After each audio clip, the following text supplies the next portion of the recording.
My name is User. Hey everybody, User here. Today I'm going to be talking to you a little bit about Volcano by FabFilter. I'm going to go through how it works, and then I'm going to try to create some new sound designs and things like that. Let's get going. Okay, so what is Volcano? So Volcano is a filtering plugin that is meant to be used as a filter. So if you're familiar with like synthesizers and things like that, where essentially you can shelf and cut off the lows or the highs, or make a notch or a resonant peak and move it around, it makes all sorts of effects. Like you can cut entire segments of the audio out, you can accentuate or attenuate certain sounds, and do all sorts of movement with things. So this is really popular in like electronic music, that type of thing. So this is the third version of Volcano from FabFilter. The purpose of this is to be able to dynamically set up different types of movement in your audio. So the first thing is, it looks a lot like Pro C2, which is awesome because Pro C2 is probably one of the best sound visualization plugins that is out there. FabFilter is known for making really professional grade equipment, plugins, but in particular Pro C2's visuals of the sound frequencies are so amazing. And so I'm glad to see that they took the best of Pro C2 and put it into their Volcano plugin. Second thing is that just like Pro C2, you have the ability to actually select a variety of different types of shapes of your filters. And then from there, you can add multiple filters in a particular order. You can create movement, you can use side chaining and all of that stuff. So today I'm going to be actually exploring it while also going through and trying to create some new sounds for myself. So just at a high level, I'm going to start by turning up the music here. And I'm going to just show you what it sounds like when you move it around. Now to me, this sounds a lot like lo-fi, something like that. If I wanted to take out some of the lows,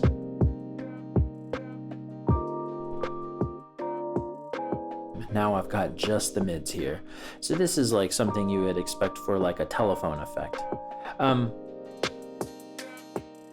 Now, what if I wanted to just notch something?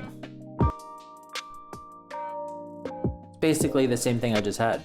Instead, with this effect, now I can actually go above 0. I can go above the horizon and I can give it some resonance, right? So the resonant peak.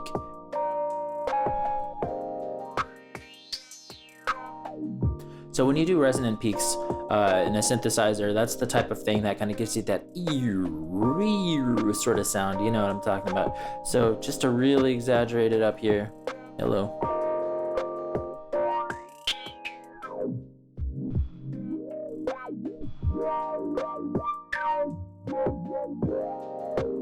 So that's pretty cool.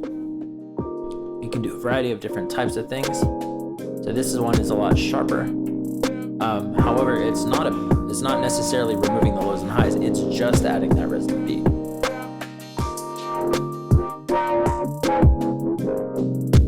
Okay.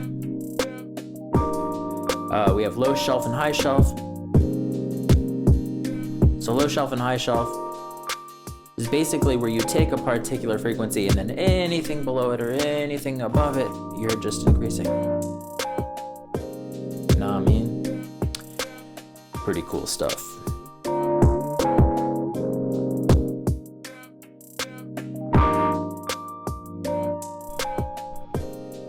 A notch, it's like the opposite of a resonant peak. You're removing an entire kind of area. You probably are familiar with notching when you're doing EQ on vocals and you have a particular harsh frequency in the vocals. Typically you would see somebody notch that out. Imagine you wanted to do that as a stylistic feature of your sound and you wanted to move it around to the beat. It's that type of thing. All pass. Now all pass is kind of like a little between a notch out and a peak at the same time. So it's kind of got this kind of funky shape to it here.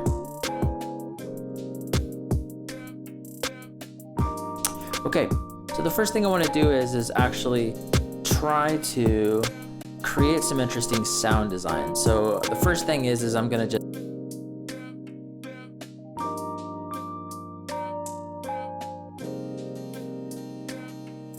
first thing I'm gonna do is go to my keys here, and I'm gonna just add it to the keys bus, and I'm gonna start trying to turn it into something else. So let's see what we can do here.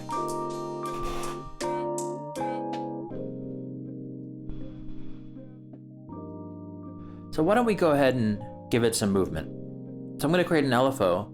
LFO is basically just a graph, and then like whatever you connect that LFO to, it'll just follow the graph. So I'm gonna take that LFO and I'm just gonna tie it to the frequency. You see how it's moving back there in the background? Yeah, it's basically taking the high end cut and it's just moving it to a beat. Now the speed at which you do that has everything to do with how you set the tempo of your LFO. So in LFO world, either you do it just free meaning that it's not tied to your beat at all, or you put it to a particular rhythm. So right now it's free, meaning it's just whatever I set it to. If I put it to a particular beat, like half steps, half beats. So 1, 2. All right, if I want to speed that up, let's say I wanted to do it 1 every 4 beats. 3, 1, 2, 3, 4, 1, 2, 3, 4. Right? Now getting that a little bit faster here.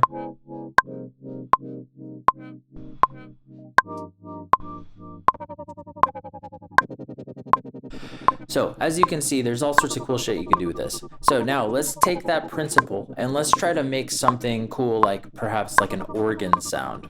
Let's see what we can do here. So an organ sound basically is where you feel like a sort of pulsating sound in a key. That's usually because of like the Leslie speaker boxes. So if you're not familiar with that, an old organ will have a speaker in it with a rotary speaker, and the mic is placed next to one side. And as the speaker rotates, you only hear boom, boom, boom, boom. So if you speed it up really fast, it gives this like pulsating sound. So let's try to recreate that.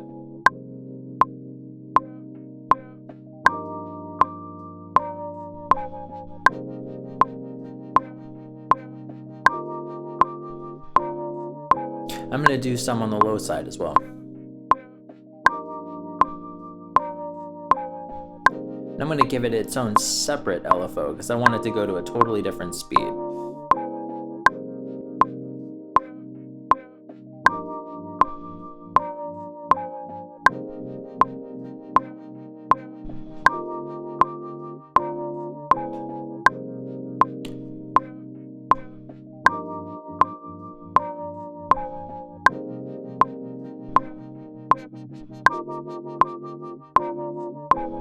And then, if you really want to, you can go and actually set the mix of this effect.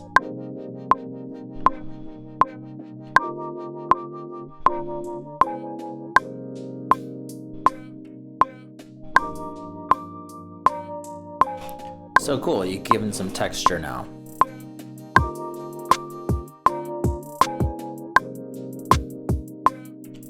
Okay, so that's one cool thing you can do. Now let's just clean the slate here and start over. What about if you wanted to do side chaining? So side chaining is an important thing in electronic music and other types of production, essentially where you feed in another signal into the effect, and whenever that signal hits, that effect kicks in. So you hear that kind of pumping effect in like EDM music where the bass drops out every time the kick hits. That's side chaining. So you can actually apply side chaining to these effects here, which is pretty dope. So let's try something out.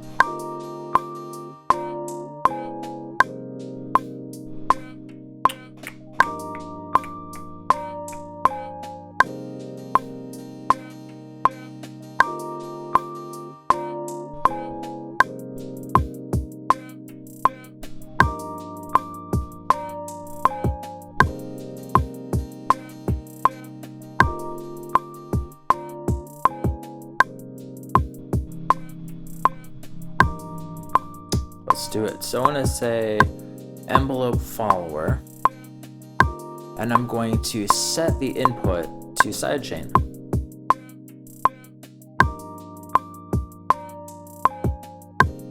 And I'm going to tie that to this.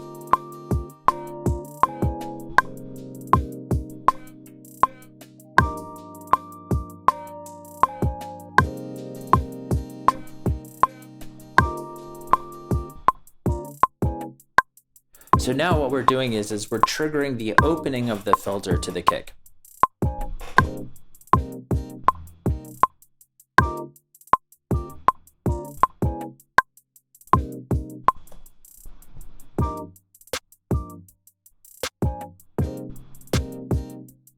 But what if we did something else? Why don't we add an LFO to this whole thing right here? So I'm going to say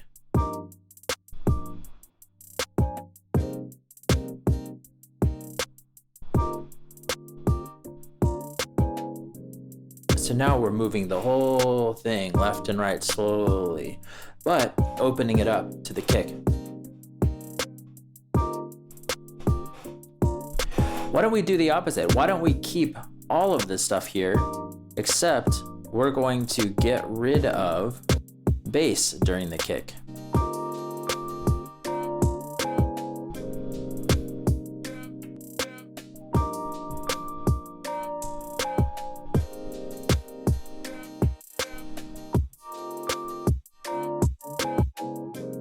So it's a little aggressive. So why don't we turn it down a bit?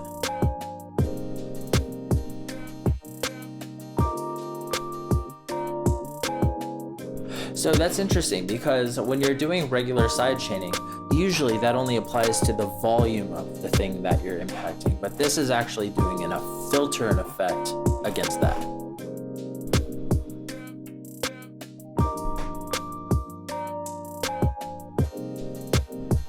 I want to make it hit a little.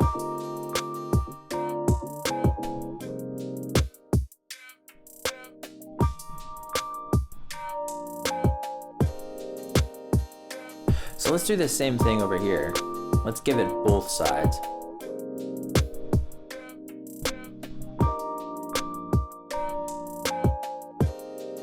If I want to change the direction, see how it's both turning to the right on both of these? If I want to make it go inward, I can just flip the direction.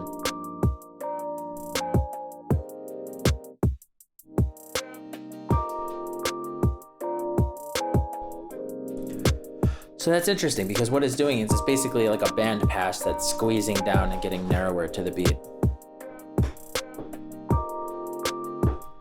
So now what if I wanted to add, in addition to that, some kind of texture? I'm going to add a whole different instance to this.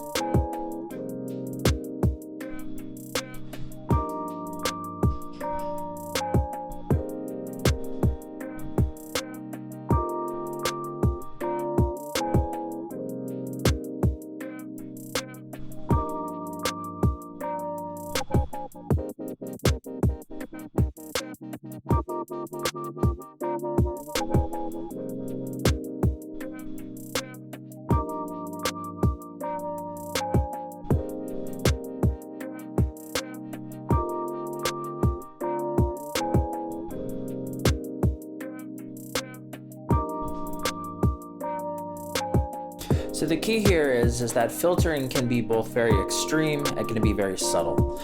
You know, another thing you can do is if you don't want to actually put it to a sidechain or an LFO is you can actually just tie it to a knob. So if I want to have it be tied to this, for instance, I can just have it tied to that.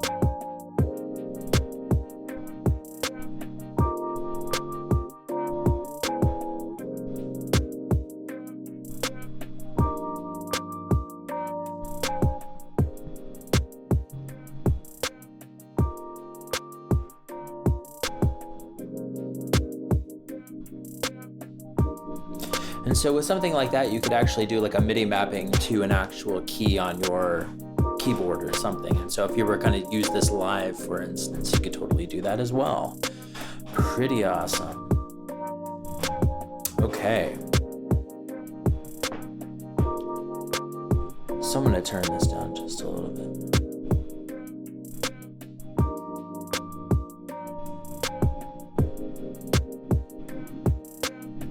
You can also do things to the panning.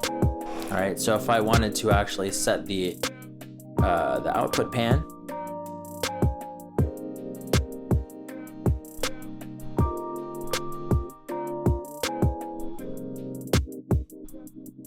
if you can hear that bouncing back and forth in your headphones. And let's say I wanted to actually make that more subtle.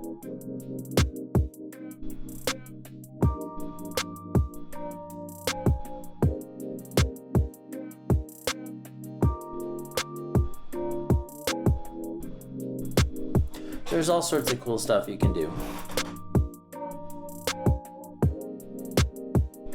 So I'm gonna start giving it some detuning now. I'm gonna give it a really slow LFO and I'm gonna put it to the delay.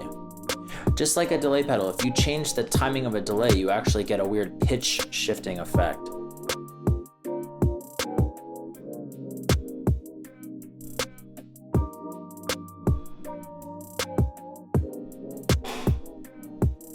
Yeah, that sounds dope.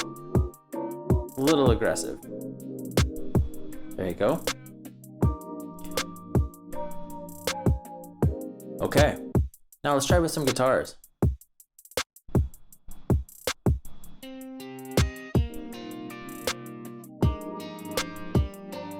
It also really helps if you layer it up with some like reverb or delay. So let's go ahead and give it.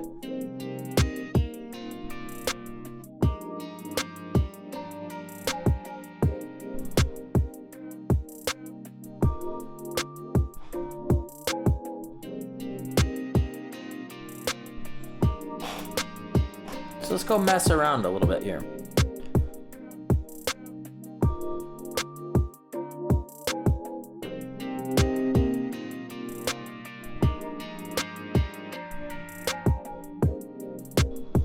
So I'm gonna create a band pass for this, and I'm gonna move it around in the frequencies and in the panning, just to kind of give it space.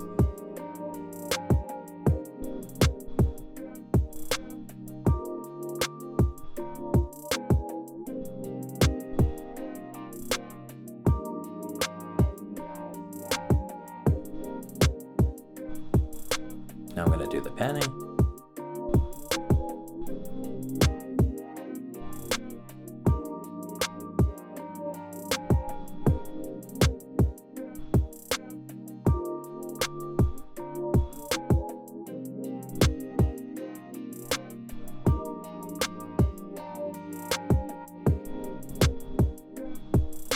All right.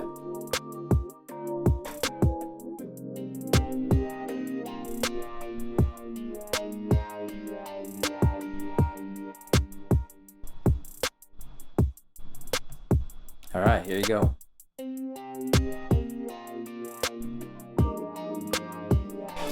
So as you can see, there's a lot of really powerful stuff you can do here. So just going back here, one of the other things that I think is really super sick about this is that for any of the frequencies that you do, you can actually set a distortion level for things. So let's just say that I was gonna do a bell. And I'm gonna say this is moving to that. Now I'm gonna do drive.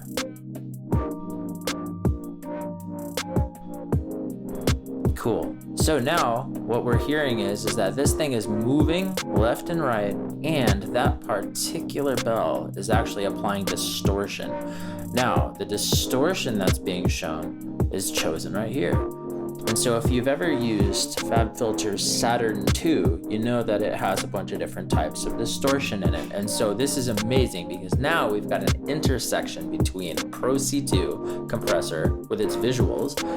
We've got basically like LFO tool or Volcano for the moving of the different filters. And then on top of that, we've got FabFilter Saturn II baked into this product as well. It's pretty freaking amazing. So let's do it super heavy real quick.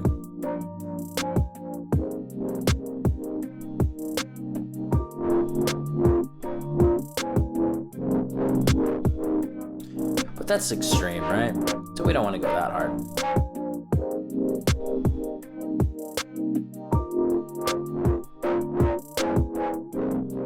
It's just all these different types of distortions in there.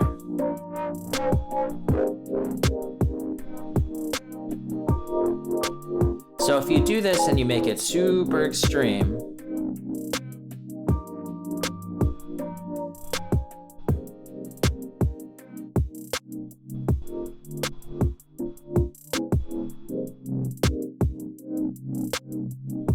now that's really cool when you start adding things like reverb to it, for instance.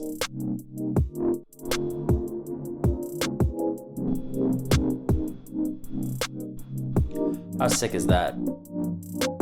Super duper sick. Okay, so that's Volcano in a nutshell. So overall, I'm just gonna give you my general impressions. First of all, Volcano 3 appears to be the intersection between FabFilter's Pro C2 for its visuals, FabFilter Saturn for its distortion characteristics and saturation, and then mixed with a little bit of LFO tool for its movement and a little bit of like side chaining for compression. You put all of that together and you've got Volcano 3. If you're into electronic music like me, I know that you can use this plugin to make some incredible sounds. You can basically turn anything into an organ. You can turn anything into a sort of future-based sort of like wobble kind of thing. You got all sorts of crazy functionalities in here. You can do it with side chaining. You can do it LFO. You can generate envelopes. So you can do it with transients, things like this. Basically, sky's the limit. So this plugin will be as gnarly as your imagination can hold and your creativity. So in general, I think this is a super badass plugin.